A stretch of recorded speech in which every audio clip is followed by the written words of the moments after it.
Vivian, and today we're talking about 9 books that I loved in June. So stick around. I'm telling you what the books are and what they're about so that you can maybe find your next great read.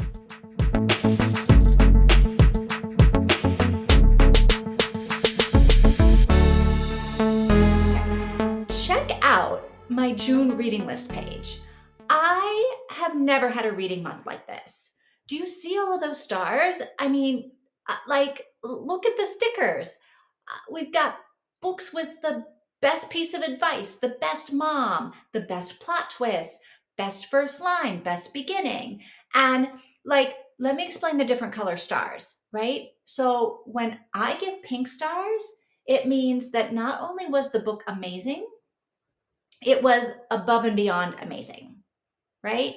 And I've got 2 books this month with pink stars. 2 books that I thought were above and beyond amazing. So first, 123 by Laurie Frankel. Holy moly. This one gets 5 pink stars, plus a sticker for best mom, plus a sticker for best plot twist, because this is not a plot twist kind of book. It's not a mystery, really. It's not a thriller, definitely. And it's not suspenseful at all. And yet, something happens at the end, changes everything, and I didn't see it coming. And if that's not a best plot twist, then I don't know what a plot twist is. So 1, 2, and 3 are triplets, Mab, Monday, and Mirabelle. They are seniors in high school living with their mom in a town where just before they were born, the water turned green and people started dying and developing or being born with various disabilities, right? Bad stuff. And their mom has been fighting for justice for the town and the sisters ever since, right? Trying to keep this lawsuit against the factory going. But it ain't easy because the lawyers want evidence that the factory polluted. And I mean, you've seen this movie before, right? Julia Roberts plays the mom. So one day, the factory owners, they're a big family, but one of the families of the family moves to town and they start trying to get people on board to reopen the factory. And the mom in this book is like, oh, hell no. And the sisters are like, maybe we can get to work and try to find some evidence and try to keep this crap from happening to our town all over again. The background of the story is definitely that it is a story about a town that has been just devastated by corporate greed. But it's also a story about this family, and the mom is seriously amazing, but the three girls are. So this is what I think Laurie Frankel does so well. She writes characters that are complex and relationships that are complex and real and honest, and she just doesn't shy away from showing us who the characters are on the inside and on the outside, right? So in this book, in this family, there is one sister who has no apparent disabilities, and 2 of the sisters have apparent physical and mental disabilities. This is how they look on the outside. This is how they interact in the world. But on the inside, you literally have this you've got the pretty one, you've got the smart one, and you've got I don't know, the funny, weird one, right? It's so well written, all of these characters. I loved everything about this book. You have 3 distinct narrators.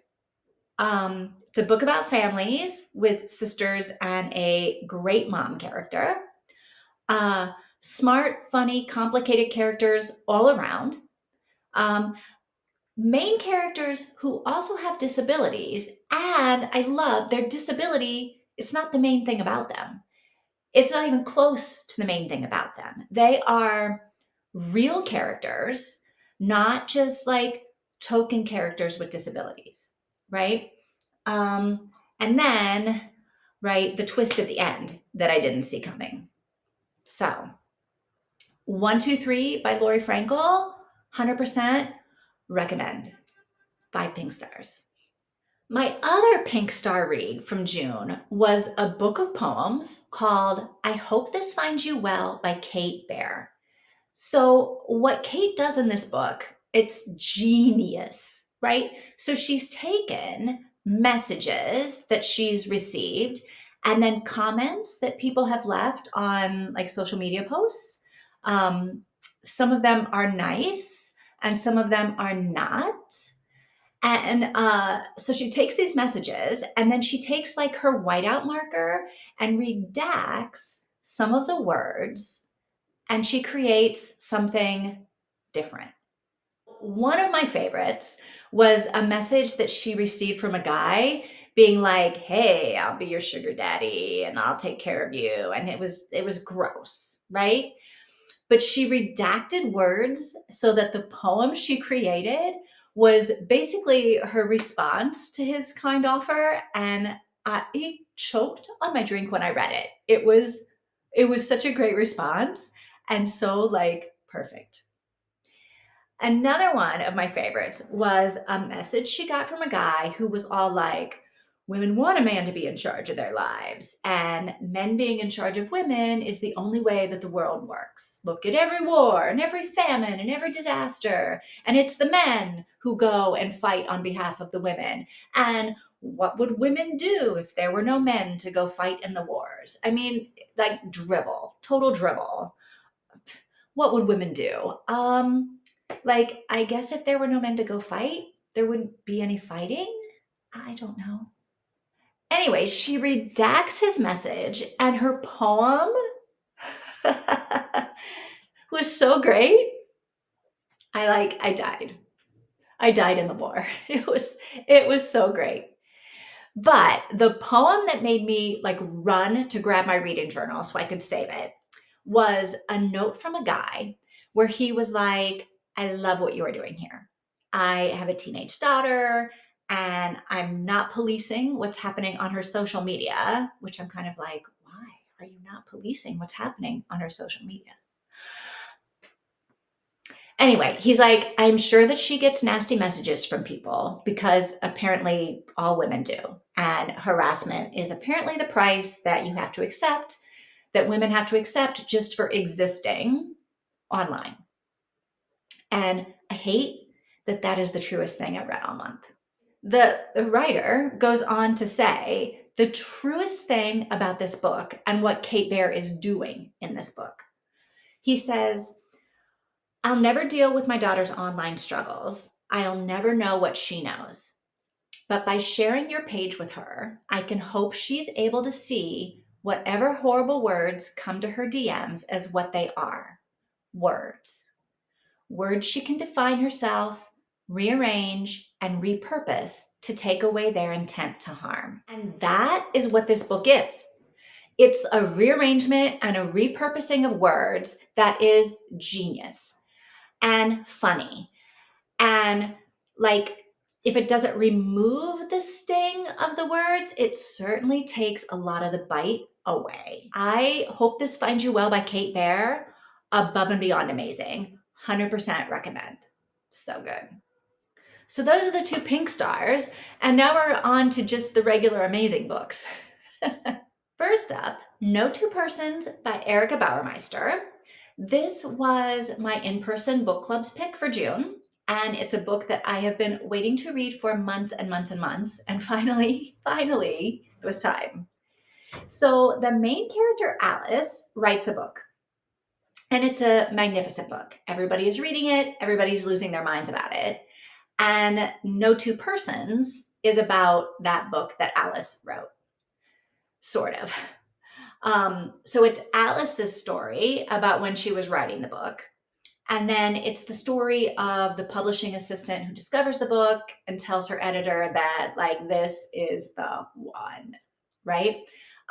It's the story of the actor who is hired to do the audiobook. And it's like the story of a bunch of different readers. A high school girl who is living in a shed who reads it, free diver who reads it, the free diver's girlfriend who left it for the free diver to read, the bookseller. Like it's a bunch of separate stories of people who are not really connected to each other, really, but they're all connected to this random book, right? And each of their stories stands alone, but they're also stories that like weave in and out of each other perfectly. If you read and loved People of the Book by Geraldine Brooks, I think you will absolutely love this one. And if you love book quotes, there were a ton of great book quotes from this book. My reading journal is like full of them. I share a few in my Instagram post on this book. And so if you want to read them, I will drop the link to the post in the description of this video because they're so good. So, no two persons gets 5 stars from me. It also gets a Figgy nomination for Best Piece of Advice, which is this. Begin with the thing you know you can do, Abigail always told Clara when she would be overwhelmed by homework or life. I think that's great advice, right? Next is Blank, a book called Blank by Zibby Owens. And I like this book a lot. I gave it 5 stars. It was entertaining and enjoyable and fun. It was also ridiculous, which is why a lot of people hate it with a fury that is really only unleashed on social media. And that is the reason why that book of poems I talked about by Baer is necessary. Like, people hated this book. But not me. I liked it. I get why they didn't. It is absolutely absurd most of the time. But I kind of think it's supposed to be. Our main character, Pippa, is a writer. And she's already written one bestseller. And so now she's working on like her follow-up book. And she's almost done with it when another author miraculously has pretty much the same idea for a book, like same exact plot, and published her book first. So Pippa had to scrap the book she was working on and come up with a new idea for a book. And she just was coming up blank for months, right? She's got nothing. And then her agent calls and is like, by the way, you need to turn in your book in 5 days, or else you're going to have to repay the advance they gave you to write the book. And that's a bummer because Pippa has like already spent the advance. So she's kind of desperate. She has 5 days, right? So her 12-year-old son just comes up with this idea as a joke. And Pippa is like, okay, yeah, we're doing that. So she does it. And then a whole bunch of stuff happens that you're like, really? This is happening now? All of this stuff is happening and none of it seems realistic. But it's almost like the author was like, all right, if we're going to be ridiculous, we're going to be as ridiculous as possible. And you know what? I was there for all of the far-fetched, unrealistic, sometimes cringy shenanigans of the book, right? I was there for it. I thought it was enjoyable. It was an experience. I mean, I think maybe you just have to suspend your belief and go along for the ride. And I am good at doing that. So let's pretend this will work. The new one by Maddie Dawson. So, Mimi Perkins is single and looking for love. So she has a magic skirt that lands her a job at a swanky high school where she wears the skirt and meets a handsome divorced drama teacher. And they fall head over heels in love very quickly. And Ren proposes, and yay, they're getting married.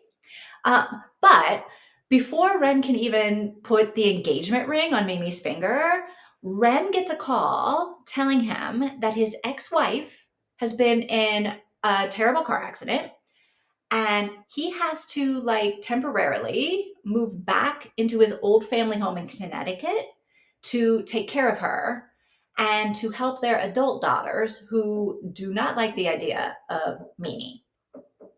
So Mimi also moves to Connecticut, but not into the family home. She moves into an apartment over a daycare center where she like becomes the official octopus, and she finds a group of people that like are her people.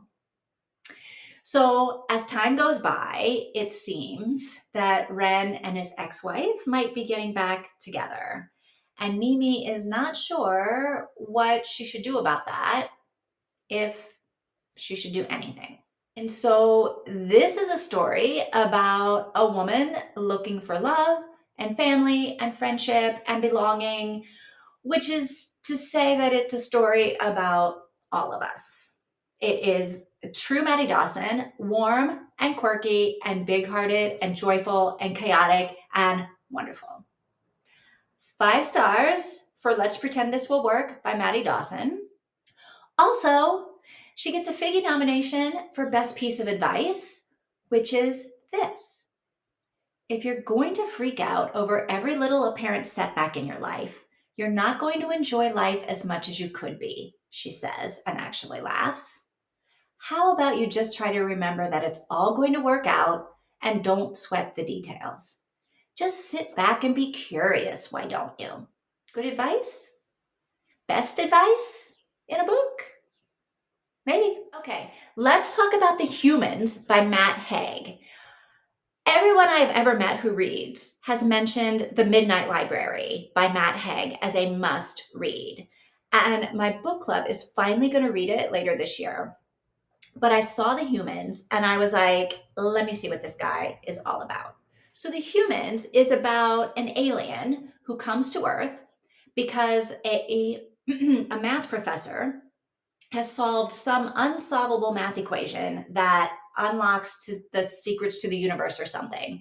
And the aliens do not think that humans are responsible enough to have the kind of knowledge that unlocks the secrets to the universe. So they send this alien to Earth to kill the professor and anyone else that the professor might have told about this solution.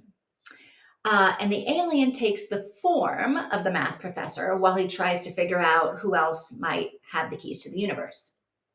So nobody on Earth knows that the math professor is not the math professor, right? They only know that the math professor is acting super weird, right? They don't know he's an alien. And he's acting weird because the alien cannot for the life of him figure out how he is supposed to be behaving as a human, right? He can't figure out why we do the things we do, why we don't do the things we don't do. The alien is disgusted with us and everything about us, right? But then he starts to realize that there might be more to humans than he initially thought, and he maybe starts to kind of like us, which leads the alien to be like, I think maybe I shouldn't carry out my mission, which makes the aliens on his home planet nervous and extremely unhappy, so that they have to then do stuff. So the book is about that. But it's really about being a human, what it's like to be a human, what being a human means, right? With all the quirks and weirdness of human nature and life on Earth. And I loved it. 5 stars.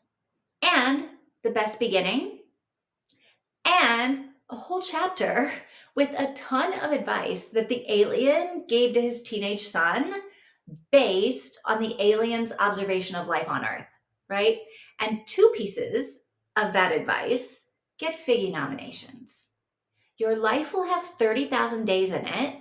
Make sure you remember some of them. At some point, bad things are going to happen. Have someone to hold on to. And that's The Humans by Matt Haig. Okay, let's talk about Freida McFadden and this whole Housemaid series. The Housemaid's Secret, The Housemaid is Watching. Can I just say, this entire series is great. So great that I'm now like, maybe I need to read everything Freida McFadden has ever written. Listen, both of these books, well, all 3 books, right, get 5 stars from me. Books 2 and 3 also get a Figgy nomination for Best First Line. Listen, from book 2, the first line, "Tonight I will be murdered." Who will be murdered? The housemaid is going to get murdered? Why? And from book 3, there's blood everywhere. What? Whose blood? What is happening? Yeah. So these books are definitely mystery, thriller, suspense, right? And the main character, Millie, is back in books 2 and 3, right? And so is Enzo, the landscaper from book 1. Years and years have passed between book 1 and book 2, and then more years and years have passed between book 2 and book 3. So you get a lot of like personal story, which is nice, but then each of the books definitely has their own separate story. Right? Like suspense, mystery. Yeah, their own little thing going on there. Let's talk about book 2. So, book 2, Millie is back. She's in a new city. She's working as a maid while finishing up her degree in social work. And she is hired by a husband whose wife is like staying in the guest room behind closed doors, recovering from something that the husband won't really specify. But Millie is not to disturb the wife under any circumstances, right? Except Millie, of course, does disturb the wife. And what she realizes is that the wife is hiding in the guest room because the husband is abusing her. And so Millie being Millie, she's like, I'm going to help you escape. And that is all I'm going to say because I'm not going to spoil anything else. But I will say that you think you know what's happening, but you absolutely do not know what's happening. And you also do not know who is getting murdered tonight from the first line of the book until they get murdered. And you're not going to believe who the murderer is or how it all goes down. And that's all I'm saying. I've said too much. All right. Book 3, The Housemaid is Watching, has Millie and Enzo and their 2 kids moving into a new house in a nice neighborhood. There is a scratching sound, which may or may not be the wind blowing branches onto the house. And the neighbors are a little bit weird. And one of the neighbors is a housekeeper, and there's like a whole bunch of secrets. And things happen, including a lot of blood. So much blood. Hence, the first line, there's blood everywhere. So if you like a mystery with a bunch of stuff going on behind the scenes that you do not know about until you do know about it, 100%, this Housemaid series, it's good. These are the kind of books where you think you figured out the twist, right? You think you figured it out and it's still pretty good, right? But you think you know who the good guys are and the bad guys are, and you think you know how it's all going to end. And then you don't know anything. All right, let's go to Shonda land, the best land of all the lands that ever landed. Year of Yes by Shonda Rhimes. So this is a reread for me. And I mean, Shonda does not disappoint, even on a reread, right? It was even better than I remembered. So if you don't know, the whole premise of this book is that for 1 year, Shonda was going to say yes to anything and everything that scared her, which is actually quite a lot. So you may not know this, but Shonda was apparently, she would have like these really serious panic attacks when she had to give a speech or like when she had to do publicity for her shows, right? She never wanted to do any of the talk shows or give speeches at award shows. Even when she was the one getting the award, right? She was just like turning everything down. No, no, no, no, because she was having these massive blackout panic attacks. So she set herself this challenge for 1 year, say yes to everything. And in that year, like her life completely changed. Like she completely changed her life just by saying yes to everything, anything and everything that scared her. So in this book, she shares what that meant for her to say yes to things. Things like speeches, of course, but like losing weight, playing with her kids, relationships, all kinds of things. And I loved how she explained how she applied the year of yes to things that were not invitations, right? To things that were just parts of her life that she was not satisfied with. How to say yes to problems and her whole thought process of like, what is it in this problem that I'm saying no to, that if I said yes to it, it would stop being a problem and change my life. Like the whole, like I loved how she explained her thought process of doing that. So, so good. I also loved all the Grey's Anatomy Christina Yang parts of this book because Christina Yang is the greatest TV character ever written, right? So, Year of Yes, 100% totally recommend it. And that's it. We're done.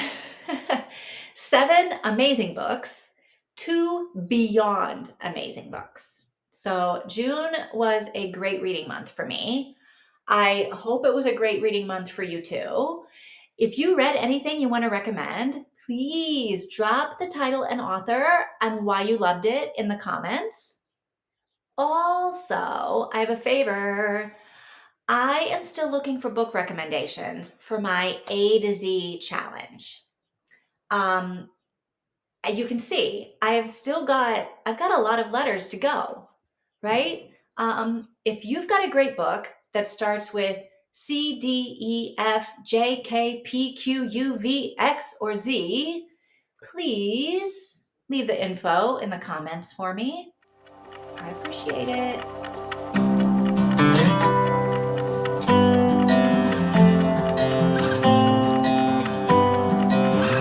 So, if you want to see what I'm reading in July, check out this video.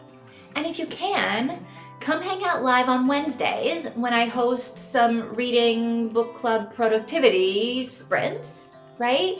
Every Wednesday, noon Eastern Time. Thanks for watching. See you next time.